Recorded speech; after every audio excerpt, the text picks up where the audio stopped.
সকলকে অনেক ধন্যবাদ। আমরা ব্যবসা বাণিজ্য যারা করেন তাদের আইনি অধিকার এবং প্রতিকার নিয়ে কথা বলছি। আজকে খুবই গুরুত্বপূর্ণ একটি বিষয় নিয়ে কথা বলছি, সেটি হচ্ছে যে ব্যবসা বাণিজ্যের মধ্যে যে বকেয়া হয়, যে পাওনা হয়, দীর্ঘদিন ধরে পাওনা পড়ে আছে, বকেয়া হয়ে গেছে, আদায় করতে পারছেন না, সেই বিষয় নিয়ে কথা বলবো। এবং সেই সংক্রান্তে ব্যবসা বাণিজ্যের যে ক্ষতি হয় একটা চুক্তির কারণে কিংবা অন্য কোনো কারণে যদি ক্ষতি হয়, সেই ক্ষতিপূরণ আদায়ের জন্য আজকে যে আইনি প্রক্রিয়া, সেই প্রক্রিয়া নিয়ে কথা বলবো।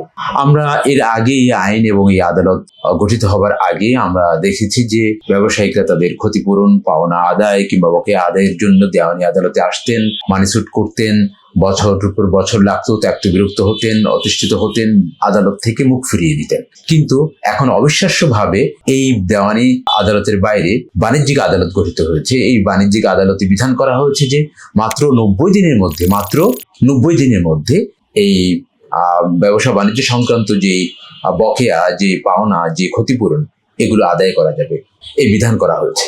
যেহেতু এই বিধানটি করা হয়েছে, যারা জানেন না তাদের উদ্দেশ্যে বলছি যে আপনারা পাওনা টাকার জন্য চেক নিয়েছেন, চেকের সময় পার হয়ে গেছে, 6 মাস অতিবাহিত হয়ে গেছে। কোনো ব্যবসায়ীদের কাছে দেখেছি শত চেক পড়ে আছে স্তূপ আকারে, কিন্তু পাওনা টাকা আদায় করতে পারছেন না, কারণ চেকের মেয়াদ শেষ হয়ে গেছে।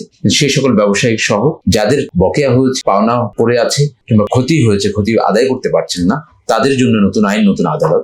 আপনাদের অধিকারটি জানুন, বুঝুন এবং এই বাণিজ্যিক আদালতে আসুন, এসে নিজের অধিকার প্রতিষ্ঠা করে নিন। আজকে আপনাদের যে অধিকারটি জানিয়ে দিলাম, তেমনি ভাবে আরো সামনে আরো অনেক গুরুত্বপূর্ণ বিষয় এবং অধিকার নিয়ে আসবো। দেখতে থাকুন, শুনতে থাকুন এবং আমাদের সাথে থাকুন। আর দেখা হচ্ছে আগামী পর্বে আরেকটি অধিকার, আরেকটি বিষয় নিয়ে। সকলকে অনেক ধন্যবাদ। আসসালামু আলাইকুম ওয়া রাহমাতুল্লাহ।